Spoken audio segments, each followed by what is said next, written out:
Nos dicen los especialistas que los países y las entidades que tienen mayor libertad económica cuentan también con una mayor prosperidad. Por eso ha habido interés por medir la libertad económica. Usualmente esto se ha hecho con los países, pero también estamos empezando a ver intentos por medir la libertad económica a nivel subnacional, en estados y provincias, por ejemplo.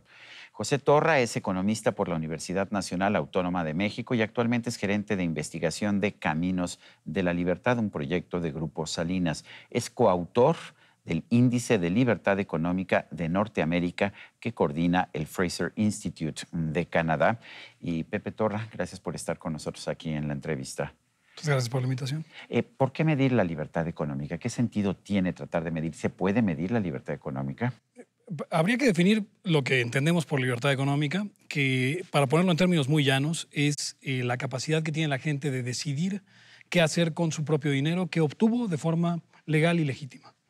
Entonces, en la medida en la que las políticas públicas le permitan a la gente tomar decisiones con su dinero, es que la gente tiene libertad económica. ¿Por qué tenemos que medir esto? Porque tiene una correlación muy grande con el bienestar, una correlación muy grande con el desarrollo de los países, y entonces si necesitamos aumentar el desarrollo, si queremos aumentar el crecimiento y lo que no se mide no se puede mejorar, tenemos que tener una medida que nos permita saber en qué medida las políticas permiten que la gente pueda tomar estas decisiones. He visto varios trabajos, de hecho, a nivel internacional que buscan medir la libertad económica y claramente hay una correlación entre libertad económica, medida como se hace, y la prosperidad de los países. Pero hay quien dice que la libertad económica es peligrosa, que genera desigualdad económica. ¿Qué opina? No hay tal cual digamos, una métrica que nos diga que existe una correlación entre el nivel de desigualdad y la libertad económica. Lo que sí podemos ver es que la libertad económica en los países donde existe hace que la gente más pobre, que el 10% más pobre de cada país donde hay mayor libertad económica, sea mucho más rico, tenga mucho mayor ingreso que los países donde no la hay.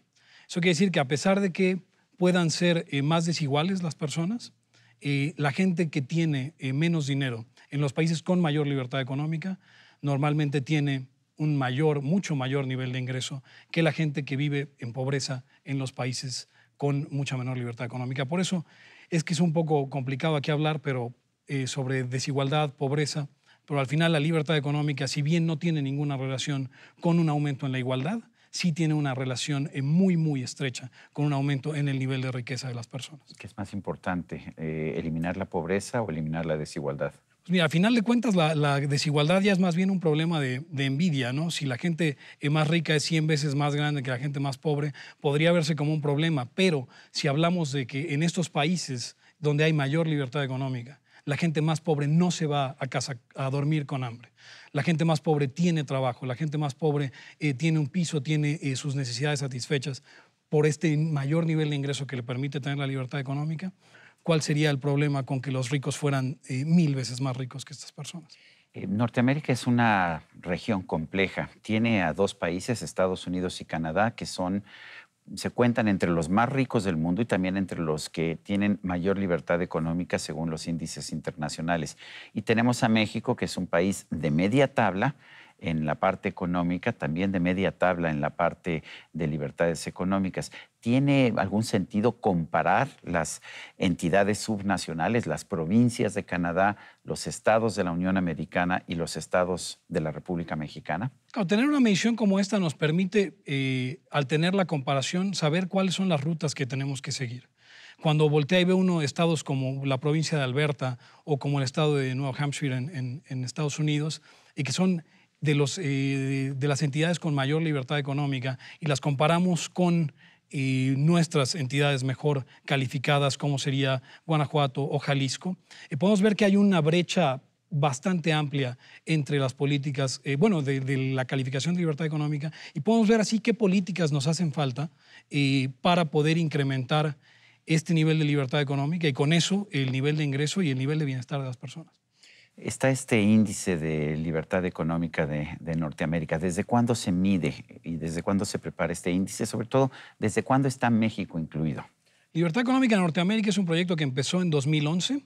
México fue incluido desde hace 6 años en un esfuerzo que se hizo por poder conseguir una serie de variables que fueran compatibles entre los 3 países para poder hacer una comparación. Entonces tenemos ya 6 años en los que Caminos de la Libertad participa en esta medición con el Instituto Fraser y que nos ha permitido seguir teniendo una serie ya de varios años. Desde 2003 tenemos datos en el índice en el que podemos ir viendo cómo se mueve la libertad económica en cada una de las entidades federativas de México y cómo nos estamos comparando con los estados de Estados Unidos y con las provincias de Canadá. ¿Son los mismos criterios los que se aplican a los 3 países?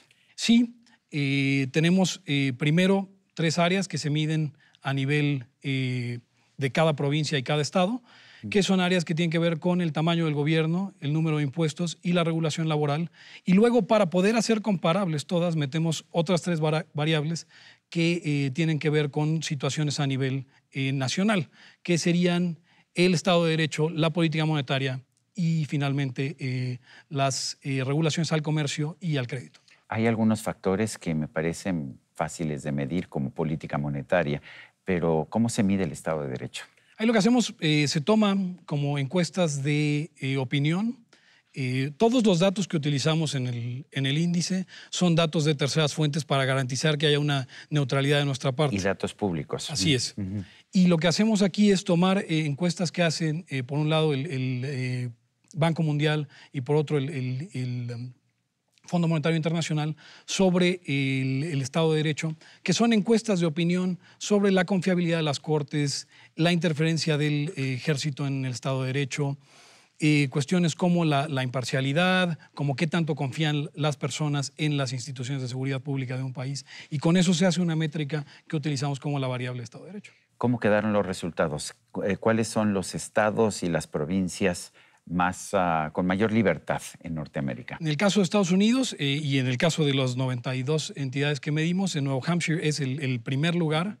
Que tengo entendido que es un estado en el que no hay, por ejemplo, impuesto corporativo, ¿no es así? Correcto. Y ha habido un proyecto últimamente que se llama el Free State Project, en el que gente se está mudando allá con la intención de votar a candidatos que promuevan libertades económicas en el estado. Entonces ha sido un esfuerzo que ha rendido algún fruto. El primer lugar de Canadá es la provincia de Alberta, aunque ha tenido una tendencia hacia la baja por ciertas políticas que han ido aplicando. Estuvo en primer lugar en algún año, ¿no? Estuvo en primer lugar desde el inicio de Alberta. libertad económica de Norteamérica hasta este año.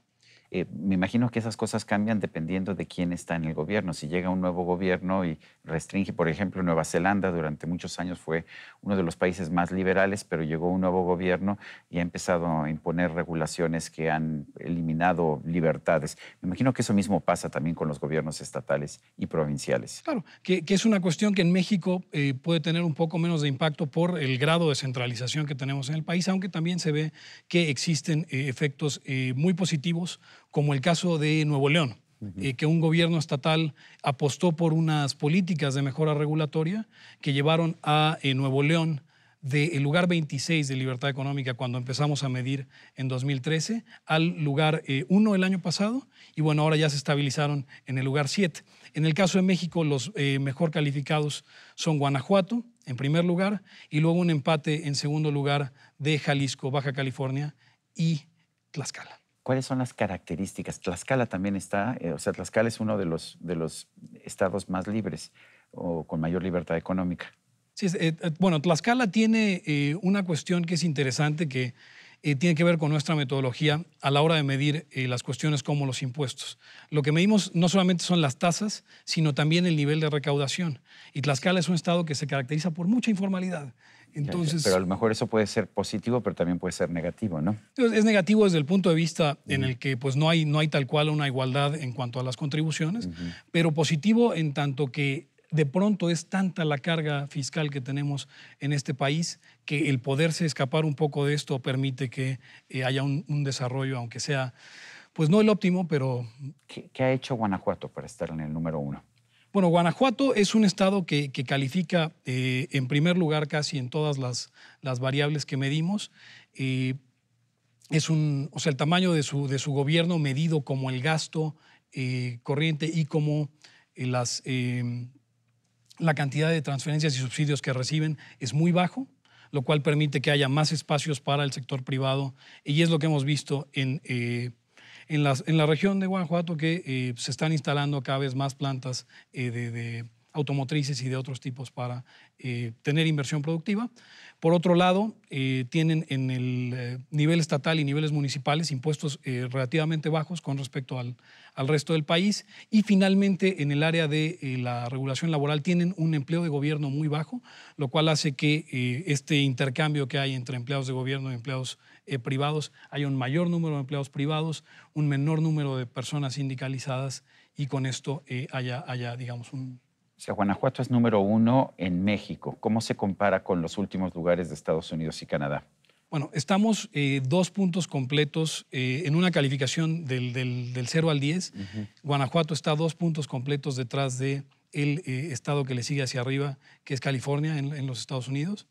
California es el peor estado de la Unión Americana y de Canadá. Así es. Hay muchísima regulación, muchísimos impuestos, muchísimas restricciones. Un salario mínimo muy alto y muy por encima del salario de mercado. ¿Por qué el salario mínimo es importante para la libertad económica? Bueno, hay una cuestión ahí que el salario mínimo se ha malentendido como una categoría económica, cuando en realidad el salario mínimo es una categoría puramente política que sirve para obtener votos. Cuando uno se pone a ver realmente El salario mínimo es la prohibición de que yo contrate a alguien por debajo de un nivel de salario, ¿no? Exactamente, tal cual. Entonces, lo que provocan los salarios mínimos es desempleo, y una política de salario mínimo muy alta como la que han implementado en un estado como California ha hecho que lentamente los empleos para las personas menos capacitadas, los empleos para los adolescentes, para la gente con capacidades distintas, se hayan ido perdiendo. Es imposible. No se puede emplear a alguien que no sea muy rentable porque no hay forma de pagar un sueldo mínimo, ¿no? Sí, tal cual. ¿Qué debemos de aprender en este índice de libertad económica de América del Norte? Sobre todo los mexicanos, que estamos en tercer lugar de los 3 países que se están evaluando. Hay cosas que en México se están haciendo bien hasta el momento. La política monetaria es algo que ya tenemos más de casi 20 años con una política monetaria bastante responsable, que ha permitido una estabilidad en el poder adquisitivo de la moneda y que ha hecho que pueda ser un país, digamos, con un mayor nivel de crecimiento y desarrollo. Digo, a últimas fechas hemos tenido problemas con eso, pero hay otras lecciones que aprender, y principalmente el pie del que más coge a México es la cuestión del Estado de Derecho. ¿Dónde podemos ver este índice de libertad económica de América del Norte? Me imagino que son, pues si llevamos varios años midiéndolo, ¿hay forma de ver los distintos informes que se han venido acumulando? Están todos en línea en caminosdelalibertad.com, tal cual, y si necesitan acceso a la base de datos, eso está en Free the World, Liberen al Mundo en inglés.com, que es donde están todas nuestras bases de datos del Instituto Fraser. Muy bien. José Torra, Pepe Torra, gracias por esta conversación. Gracias. Y a usted, amigo televidente, que hace posible este programa, se lo agradezco también. Esto es todo por hoy, pero no se le olvide. Nos vemos la próxima.